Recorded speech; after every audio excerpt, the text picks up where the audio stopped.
So hi everyone, good morning po sa inyong lahat. Welcome back to our YouTube channel. So guys, parang na-outro, parang nagbago ang ating setting sa ating camera kasi parang bilawak na siya ba, tapos parang pinaganyan yung mukha natin. So nakapagbihis ako, nakapagligo. So baka sabihin nyo naman ngayon na magtali ka. Kasi nga po, dahil pagbasa yung buhok ko, hindi ko talaga siya tinatali. Kasi nga po sinasabi ko na, kutuhon ko ba?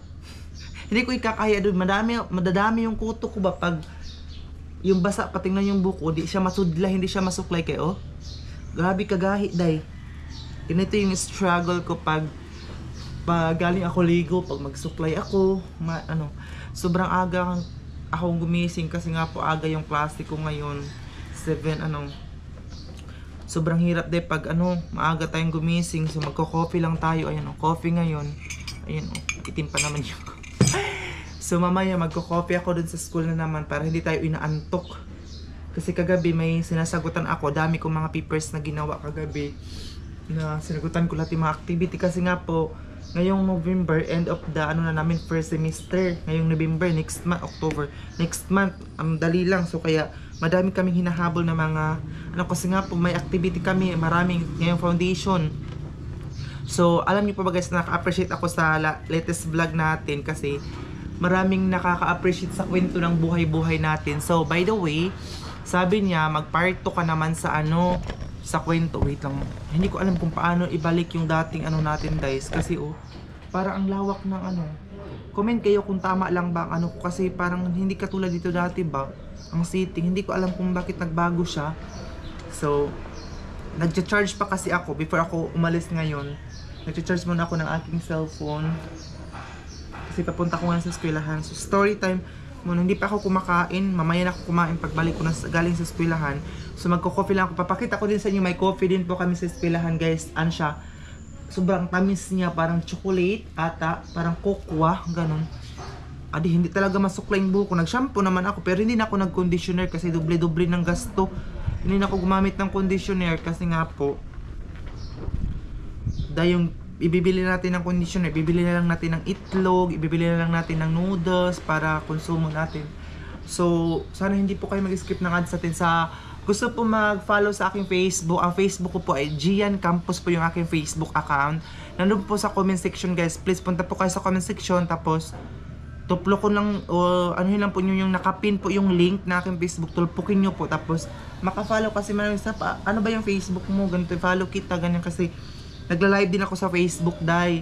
So story time na naman po tayo. So yun na nga po, hindi pala high school, since elementary pa pala ako, parang inaano na ako ni mama sa mga tita ko doon sa Bangagawan sa barangay namin. Doon ako pinapatira ba, tapos nagdadala lang ako ng bigas, mais, tapos mga gulay. Tapos minsan umiiyak ako dahil kasi wala akong baon. Yung mga kaklase ko may mga pagkain sila, samantalang ako wala talaga kahit na piso, wala akong baon sa eskwelahan. So umuwi ako ng tanghali, tapos pagkatapos kong kumain, balik na naman. Kasi nga po pagkain lang wala talaga binibigyan ni mama sa akin na pera. Elementary pa lang ako, wala. Kaya nung high school ako, naghanap talaga ako ng paraan para may pera ako, para may pambaon ako. Katulad doon na sa Surigao del Sur ako dahil alam na alam po yun ng ate ko, nagagalit, buntis pa naman yung ate ko noon. Nagagalit na yung ate ko sa akin kasi nagagalit na siya kasi nga po sama ako ng sundalo, baka daw may magka-enkwentro ba ng mga ibang tao, tapos magkagira ba, tapos madamay kami. So ako at saka yung mga kasamahan ko ng mga youth, naman kami yung may kami sa mga sundalo ba, may trust na ligtas kami kasama sila. So nung foundation day, kinapalan ko talaga yung mukha ko, yung leader ng mga sundalo. Sabi ko kasi close nga po kami ng mga sundalo dun sa Surigao. Tagalog sila, kuya pwede bang humingi ng favor? Sabi ko sa kanya, kasi foundation day namin yun, tapos may amutan ba, may babayaran kami na t-shirt, katulad na ngayon next week may babayaran kami. Tapos last day na yung para babayaran, para makasali ka ng foundation. Kinapalan ko talaga yung mukha ko kasi sila mama walang pera din doon sa Agusan Mars.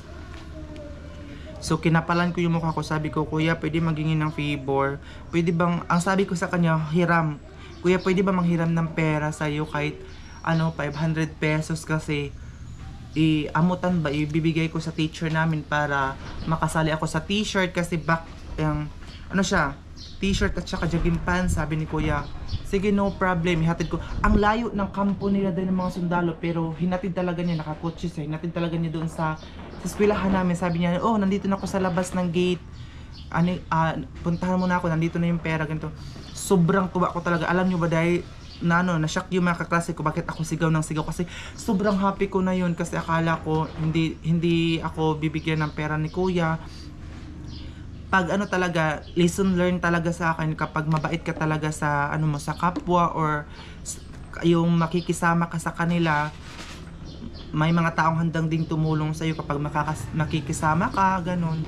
So, yun guys, sobrang happy ako noon. Sobrang payat ko nung ano ako, kasi nga po hardworking talaga ako, dahil nagtatrabaho ako, yun, isang bahay, yung 2-story, yun, naglinis doon sa teacher, na shout out pala kay ma'am. Nakalimutan ko si Ma'am Iligan, o doon sa sa Surigao, 2-story des. Tapos sa likodan pa ng bahay na nagwalis-walis, tapos nag-snack lang kami ng saging. Sobrang happy ako, binigyan na ako ng 200 pesos dai. Sobrang happy na ako noon, kasi makakabili na ako ng sabon, shampoo, kasi yung ate ko wala din siyang maibigay sa akin, kasi nga po ang hirap ng buhay din nila. So sobrang nagpapasalamat talaga ako sa Panginoon, kasi binigyan niya ako ng lakas ng loob. Katulad ngayon guys, kahit medyo walang-wala kami, maraming nagsasabi na doon sa amin, maraming nagsasabi talaga na hilas-hilas daw kami, parang nagpiling-piling kami ba na nag-aral kami kahit walang-wala yung family namin, kahit walang-wala kami, halos wala na daw kami makain, tapos nag-aaral-aral pa kami. So hindi naman yun hindi po hadlang ang kahirapan talaga sa gustong mag-aral, kasi ako gusto ko talagang makatapos ng pag-aaral no matter what happen. Pero hindi natin maiwasan na may mga madadahon tayo. Kapag ako lang isa dito sa boarding house, minsan may lakad yung kapatid ko, makikita niyo ako dito sa vlogging, masayahin akong tao, pero pag ako lang mag-isa, sobrang emotional. Sa pang hindi nakakaalam, emotional po talaga ako kapag lalo na kapag ako lang mag-isa dito. Sobrang iyak ko talaga, kasi walang tao.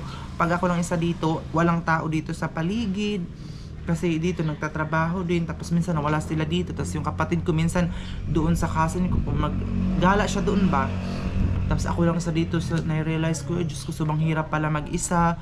Tapos gusto ko palagi makakasama yung family ko, pero hindi pwedeng palagi sila makakasama, kasi nga po may mga pangarap tayong gustong tuparin. So yun na, thank you so much sa mga solid supporters natin na susuporta, nanonood sa atin palagi every 5 PM. Sa mga sana i-share niyo po palagi ang vlog namin. So hanggang sa high school ako, nag-working student po talaga ako. Nung sa college na, akala ko papaaralin niya pa rin ako, pero may nagpunta sa kanya na yung parang pamangkin niya siguro or cousin, na yun ang pinapaaral niya, pero yung pinapaaral niya hindi nagtarong ba, hindi nagtarong, yung hindi nag-concentrate sa pag-aral ba, tapos na-stop. So wala na siyang kasama ngayon, yung wino-workingan ko, kasi akala ko talaga ako sana yung papatapusin niya ng college, pero hindi, may cousin siya, tapos yung cousin niya hindi nag-focus ba, tapos wala, naka-stop din, ganun. Tapos alam niyo ba yung wino-workingan ko dati, baka mapanood niyo ito, shout out sa kanya, yung doon sa Bunawan, yung high school na ako, siya, high blood ba, tapos na-stroke siya, yung kalahating niya, hindi na magalaw, ganun na lang siya, basta hindi na siya magalaw. Tapos alam niyo ba, kahit hindi niya ako kapamilya, dahil galing ako sa eskwela noong December man yun, tapos magpunta kami doon sa Tagum, doon sa regional, sa Tagum, para sa pagpa-hospital niya, kasi hindi na pinapa-refer siya doon sa Tagum. So kahit hindi na ako kaano-ano, dahil ako yung sumama, wala akong dalang damit, wala akong dalang talhatla, 3 araw, wala akong bihis, wala, kasi walang pumupunta doon sa kanya. Sobrang nahirapan talaga. Tapos yung pinapuntahan pa namin na hospital doon sa, kasi punong-puno na, sobrang init dahil. Oo, tapos gusto mong maligo, gusto mong pero wala kang dalang sabon, wala kang dalang damit, wala lahat dahil. Nakakaiyak yung sitwasyon na yun dahil, pero laban. Ito pa na, buhay pa naman tayo ngayon. So shout out sa kanila. So ngayon, papunta na ako sa school, dadalhin ko kayo. Kasi nga po, maaga ang ano ko ngayon, maaga ang klase. So, ayun guys, magpre-prepare muna ako, tapos dadalhin ko kayo ngayon sa pagpunta ko ng school. Hindi na ako mag-breakfast, hindi na ako kakain, magko-coffee lang ako doon. Nagko-coffee naman din ako sa station kasi meron silang coffee doon. Kasi 5 pesos, hindi na din ako mag-receipt, hindi na ako mag-snacks kasi sayang yung pera, day. Oo. Magano lang ako doon. Tawag dito. Kasi kung bumili ka ng mga stocks, bibili mo na lang ng grocery dito kasi wala na tayong pang grocery kaya tipid-tipid. So, thank you so much and mamaya dalhin ko kayo ngayon doon sa paglakad natin sa eskwelahan. So, stay put lang muna kayo dyan kasi mag-prepare muna ako. 2,000 years later. Klaro ka day o karuhay ka o. Ay, dapat against the light man. Wait lang. Buwasa ng basura day. Char lang. Char lang para maklaro ka po.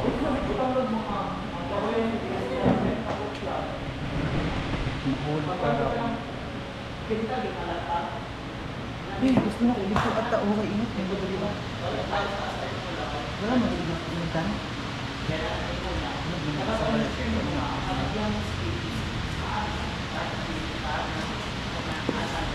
Magpunta pa para ba exam? Naka-paper na ba yan ko? Wow! I have here. Na oh.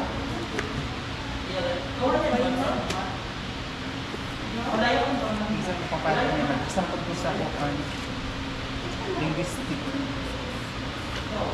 Kasi na i-gumising ko. Ay, amoy papel. Sai, nakoy papel. Papel.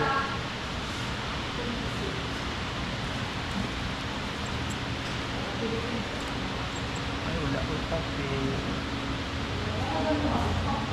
1 hour later. So, hi everyone. So, hindi ko na kayo nadala kanina sa eskwelahan kasi nagmamadali po ako kasi nga po may may quiz. And then hindi ko na kayo dinala rin sa paglakad-lakad ko kasi palagi nyo naman yung nakikita mga day. So ayun day, ito ko na muna siya inilagay. And then, binigyan po kami nila nanay ng isda. Thank you so much na. Tapos may nagbili na ako ng fried chicken. Ayun o. Isang ganito, 40 pesos na day. Sobrang mahal. So, ito ko muna siya ilagay kasi ay, nagugutom na talaga ako, nagkurug-kurug na akong kalawasan ba. So, ayun, kain muna tayo siguro. Pagka natin plato na nga, paliho. Ayan. Kain na kami ngayon. Thank you so much po. Ayun, nabinigay po sa amin nila nanay. So, kain muna tayo. Kain na ba yung kape? Kain muna tayo mga angel. Ito, Leah. Ini ba? So, doon ko muna kayo ilagay. Ini na sa'yo. Aray, mahal na yung rice cooker ang tabang. So, kakain na tayo for today's video.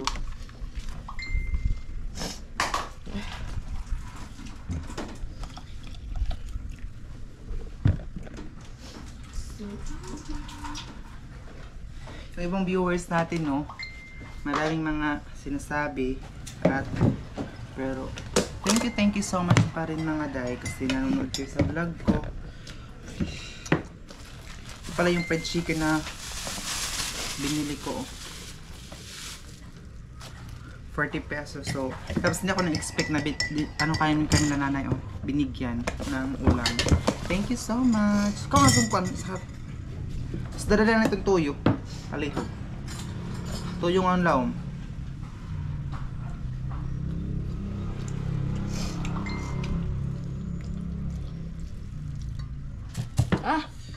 Kain na tayo mga angel.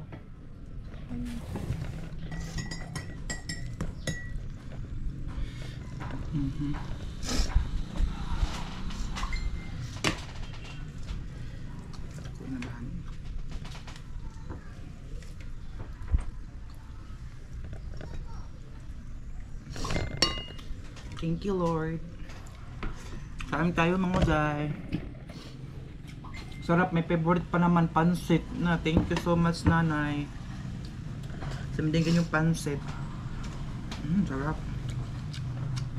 Napakasarap. Sobrang paborito ko kasi itong pansit, day.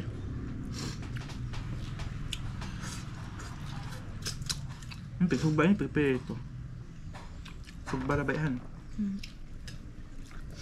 Hindi na kami magluto ng isda kasi meron nang binigay sa amin. Sarap. Kawala na itong tubig pala yun. So, ha.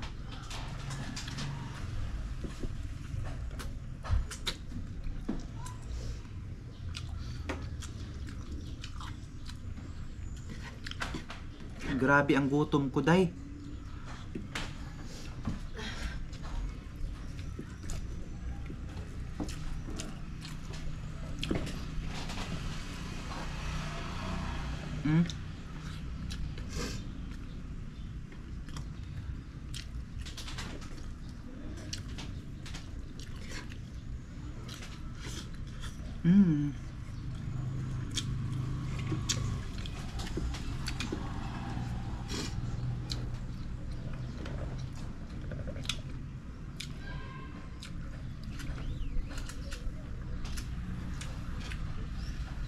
Inawag at ni Reggie. Nagawa si baby. Kami inawag. Wow. Paliwan ba daw? Kay? Diba? Kain tayo. Sarap. Pansit. Mas plano ko na magbihon kasi sarap talaga, may favorite. So yun guys, tapos na tayong kumain. And then maraming nagkaka-interest ito o gusto nilang hingin ito. So padala ito ni ate sa akin sa yung nasa California. Itong package niya ito, day. So sobrang ganda kasi niya. So maraming nagkaka-interest, day. So hindi ko binibigay kasi binibigay lang ito sa akin tapos hingiin pa nila, day. Sakit ng ano ko umupo.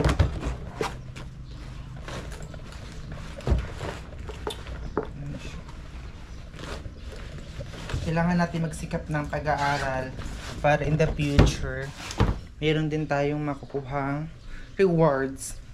So, diba? So, naghihirap man tayo ngayon dahil, pero balang araw nakakamit din natin yung mga sakripisyo na naranasan natin ngayon kapag mag-aral po tayong mabuti at magpupursige, and always pray lang po tayo na magiging good health lang palagi tayo dahil kahit wala tayong pera, kahit na yung nagkakahirap tayo, as long as na good health tayo dahil okay na yun sa amin. Pero si Papa guys, meron pa rin siyang sakit-sakit. Uy, kasi si Papa meron kasi siyang lagnat at saka sakit palagi yung ulo niya dahil siguro yun si stress at pagod kasi siya lang siya lang kasi ang nag-asikaso dun sa sakahan namin. At the same time yung nakita na yung nabagyuhan yung namin, natumba lahat yung mais, so doon na siya nagkakasakit, doon na siya nag-start yung lagnat niya. Kaya yun, parang 4 na araw na siyang nilalagnat, sakit yung ulo kaya palagi siyang naka-jacket. So ayan na dayo. So ayun lang muna yung update natin for today's video. So thank you so much for watching us. Wait lang.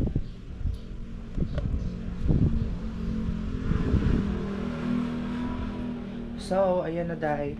Napunta muna tayo sa loob kasi muna tayo, electric pan dahil para maging fresh naman tayo kasi mainit dito sa labas. So, ayun lang ang update natin for today. Thank you so much for watching. I hope na palagi lang po kayong manood sa akin at mag-abang sa vlog natin every 5 PM. So, update ko na lang kayo tomorrow at sa kaganapan namin dito ng family ko dito sa bayan. So, guys, again, i-follow nyo ako sa aking Facebook account na Gian Campos. Nanood po sa comment section at saka sa guys, yung link nandun po sa comment section. So, thank you so much.